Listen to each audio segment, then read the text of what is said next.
European companies को चुनौती देने के लिए एक साथ भारतीय कंपनियां आ रही हैं। और इसके पीछे का बड़ा उद्देश्य है कि भारत चाहता है कि रूस से तेल और खाद परचेज करना जो फर्टिलाइजर है वो जारी रख सके। इस पूरी कहानी को समझेंगे, लेकिन आपको थोड़ा सा पहले इस कहानी का बैकग्राउंड देते हैं और फिर हम आपको यहां तक लेके आने का प्रयास करते हैं। सबसे पहले यह कहानी चूंकि जुड़ी हुई है रशिया यूक्रेन से, तो इस कहानी के अंदर इन दोनों किरदारों को ध्यान में रखते हुए कुछ बातें आपको बताना बैकग्राउंड में शुरू करते हैं। होपफुली आप सभी को याद होगा 24 फरवरी 2022 के बाद सीक्वेंस में शुरू हुई थी रशिया के ऊपर प्रतिबंध लगाने की कार्रवाई। सबसे पहली कार्रवाइयों में 8 मार्च को बाइडेन के द्वारा रूस पर प्रतिबंध लगाए गए। पीछे पीछे यूरोपियन यूनियन चला आया जिसने रशिया पर बहुत सारे प्रतिबंध लगाए। रशियन ऑयल पर प्रतिबंध लगाए जाने का सिलसिला चलता रहा और उन्हीं प्रतिबंधों में एक नई टर्म निकल कर आई और वो टर्म थी कि रशिया से जो ऑयल परचेज किया जाता है उसके ऊपर ट्रांसपोर्टेशन के ऊपर भी प्रतिबंध लगा दिया जाएगा। यानी केवल ऑयल खरीदना बंद नहीं किया जाएगा, अपितु रूस का तेल खरीदकर एक स्थान से दूसरे स्थान तक जो ट्रैवलिंग है उसे भी बैन कर दिया जाएगा। तो ट्रैवलिंग पर बैन लगाने की जो प्रक्रिया थी इसे आज के सेशन में हम डिस्कस करेंगे, क्योंकि अल्टीमेटली आज का जो सेशन है वो इस वाले पॉइंट पर टिका हुआ है, इसके ऊपर लगे सैंक्शंस में टिका हुआ है। हम समझाएंगे ये क्या है। इसके साथ साथ आप खबरों के सिलसिले में देखते हैं कि Russia hit back at EU partial embargo से it will find importer for its crude. मैं इस चर्चा को बताऊंगा, लेकिन उससे पहले आपको थोड़ा सा ये सैंक्शन क्या है ये बता देता हूं। देखिए, समझने का प्रयास इतना सा करिए कि रशिया पर जो सैंक्शंस लगाए गए थे उनके दो रूप थे। एक, हम तेल खरीदेंगे नहीं, और दूसरा, तुम्हें तेल बेचने से तो नहीं रोक सकते लेकिन तुम्हारे ट्रांसपोर्टेशन को रोक देंगे। अब वो कैसे रोक दोगे? क्या समुद्र तुम्हारे बाप का है? क्या महासागर तुम्हारे बाप का है? तो आंसर है जी नहीं। असल मायने में जहाज उनके बाप के हैं, यानी जिन जहाजों में तेल जाता है वो यूरोपियन देशों के हैं, इसके साथ साथ उन देशों के हैं जो इस पर प्रतिबंध लाद रहे हैं। इतना ही नहीं, जहाज पर जब तेल जा रहा होता है तो समटाइम्स कुछ समुद्री दुर्घटनाएं होती हैं। दुर्घटनाएं कैसी?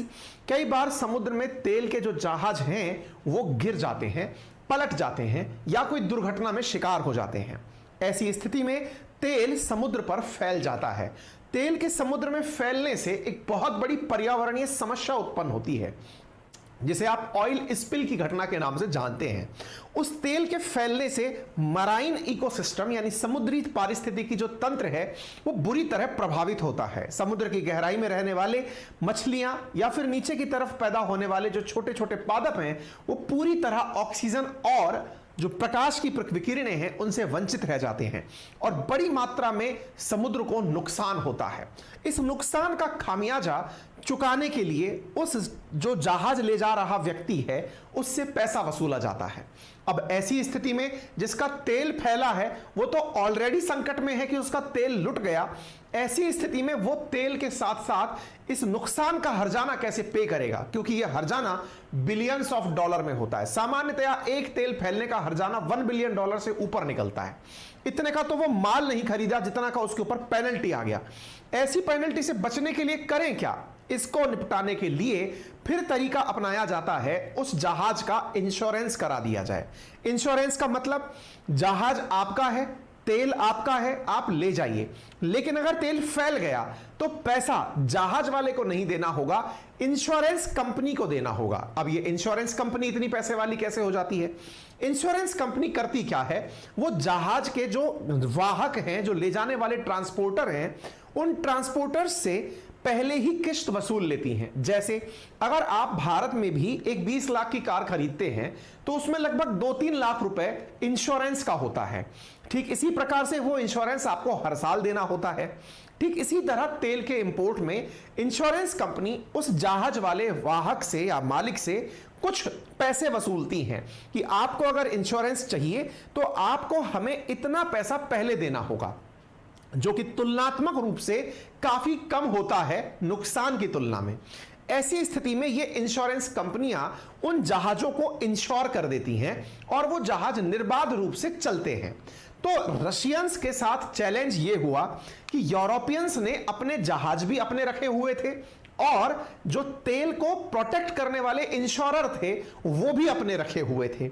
ऐसी स्थिति में रूस पर सैंक्शन लगाते हुए यूरोपियन यूनियन और अमेरिका ने इनके तेल को खरीदने से तो इनकार किया ही, साथ में एक काम और किया, और वो क्या था कि तुमको हम इंश्योरेंस भी नहीं देंगे। यानी अगर कोई जहाज में तेल ले जाने की कोशिश कर भी रहा हो, उदाहरण के लिए इंडिया के कई जहाजों ने सोचा होगा चलो रशिया से जाकर तेल ले आते हैं, अगर कोई लेकर आने की कोशिश कर भी रहा होगा तो ऐसी स्थिति में चूंकि उसके पास इंश्योरेंस नहीं है तो जहाज समुद्र में से पास ही नहीं हो पाएगा। फिर वही बात, क्या समुद्र इनके बाप का है? भाई रुकिए, कुछ रास्ते ऐसे हैं जो कुछ देशों ने अपने कब्जे में ले रखे हैं, जैसे बॉस्फोरस स्ट्रेट। ब्लैक सी से सी ऑफ मरमरा में जब हम एंट्री करते हैं, मैप में हम दिखाएंगे आपको, तो उस जगह पर जो एक रास्ता है वो तुर्की के कब्जे में है।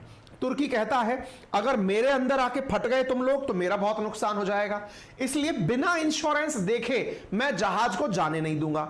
ऐसी स्थिति में दुनिया भर के बहुत सारे जहाज ब्लैक सी के अंदर अटके हुए रह गए थे, जिस पर हमने सेशन भी किया था। कब अटके रह गए थे? जब यूरोपियन यूनियन के देशों ने रूस के ऊपर एक प्राइस कैप लगा के कहा कि रूस या तो आप 60 बैरल प्रति डॉलर पर तेल बेचो, यदि इससे ऊपर बेचा तो हम आपको इंश्योरेंस का पैसा नहीं देंगे, इंश्योरेंस नहीं देंगे तो आपके जहाज समुद्र से दूसरी जगह नहीं जा पाएंगे, और जब जहाज नहीं जा पाएंगे तो आपका सप्लाई अपने आप टूट जाएगा। लेकिन आज हम इसी चीज को पढ़ रहे हैं। हर चीज का विकल्प होता है, आवश्यकता आविष्कार की जननी है। ऐसी स्थिति में भारत की कंपनियों ने अब उन यूरोपियन कंपनियों को ही आईना दिखाने की ठान ली है कि रुको जरा, हमारे पास इलाज है तुम्हारा। आज उसी सेशन को आप कर रहे हैं। तो हमने आपको जैसा बताया, तो फिलहाल हम एविडेंस में आपको कुछ अखबारों की कटिंग दिखाते हैं। जो कहानी हमने बोली उस कहानी में पत्राचार किस तरह से हुआ और उस कहानी को फिर आज तक हम कैसे लेकर आए। तो देखिए, जैसा मैंने आपसे कहा, रशिया के ऊपर पार्शियल बैन लगा था, ऑयल एम्बार्गो लगा था, जिसकी वजह से इंपोर्ट करने की दिक्कत आ रही थी। रूस ने कहा चिंता मत करो, हम देश ढूंढ लेंगे, और इन्होंने भारत को और चीन को अपने लिए एज ए कंट्री ढूंढ लिया। पहला प्रतिबंध क्या था? यूरोप ने कहा हम तेल उतना नहीं खरीदेंगे जितना पहले खरीदते थे। रूस ने कहा मत खरीदो, हम चीन को और भारत को तेल बेच देंगे। पहला तो इन्होंने विकल्प ढूंढ लिया, कंट्री बदल के। फिर क्या हुआ? यूरोपियन यूनियन ने कहा कि हम इंश्योरेंस नहीं देंगे। कोई बात नहीं, मत दो, तुम मराइन इंश्योरेंस नहीं दोगे, हम झेल लेंगे। क्यों नहीं देंगे? क्योंकि साहब हमें पता है कि इतने का नुकसान हो सकता है। बोले कोई बात नहीं। ऐसी स्थिति में यूरोपियन यूनियन ने जो इस पर ऑयल एम्बार्गो लगाया कि तुमको प्राइस कैप के अंदर ही रहना है, 60 डॉलर प्रति बैरल से ऊपर तेल नहीं बेचना है, अगर हम इससे ऊपर बेचोगे तुमको इंश्योरेंस नहीं देंगे, तो इन्होंने कहा ठीक है मत दो, कोई बात नहीं, हम इसका भी इलाज ढूंढ लेंगे। ऐसी स्थिति में इंडिया से अमेरिका ने एक तंज मानकर, समझिए, क्योंकि असल में हमने उसे पॉजिटिव लिया, अमेरिका ने हमें कुछ कहा था। क्या कहा था? बड़ा ही इंटरेस्टिंग वाकया हुआ था। आपको याद होगा कुछ समय पूर्व हमने एक सेशन किया था जिसमें हमने यह बताया था कि अमेरिका ने इंडिया से कहा खरीद लो जितना तेल रूस से खरीदना है, हमें कोई दिक्कत नहीं है। हमने सोचा कि देखो कितना अच्छा हो गया, अमेरिका दब गया हमसे। लेकिन अंदर की बात उसने जो बोली थी वो कंडीशन अप्लाई करके बोली थी। वो हमने सेशन में हालांकि बताई थी कि उसने कहा था प्राइस कैप को मानते हुए खरीदना, और दूसरा इंश्योरेंस हमारी कंपनियां तभी देंगी जब प्राइस कैप के अंदर आप तेल खरीदोगे, यानी 60 डॉलर प्रति बैरल के भाव पे खरीदोगे।